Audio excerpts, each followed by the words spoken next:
আমাদের কেউ জিজ্ঞেস করে কেমন আছেন? আমরা বলি ভালো আছি, আই এম ফাইন। এখানেই সমস্যা। আমরা ফাইন থাকি বা নাই থাকি, আমরা মাস্ক লাগিয়ে ঘুরে বেড়াই। শব্দের সাথে মনের একটা যোগ আছে। অ্যামিগডালা বোঝে আপনি কোন শব্দটা বলছেন। তাই ঠিক শব্দটা বেছে নিতে হবে নিজের ইমোশনটাকে এক্সপ্রেস করার জন্য। আমরা আর কটা ইমোশনের নাম জানি? রাগ, দুঃখ, ব্যথা, যন্ত্রণা, ভয়, ঘৃণা। আপনি কি জানেন ১০০টার ওপরে ইমোশন আছে?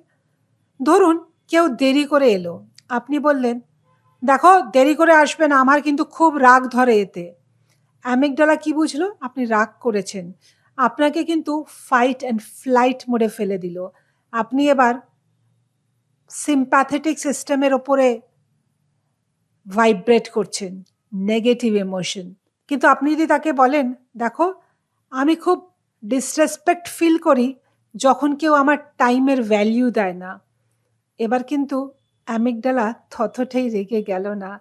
সে নিউরোট্রান্সমিটার গুলো বার করল না, যা রাগের ট্রান্সমিটার।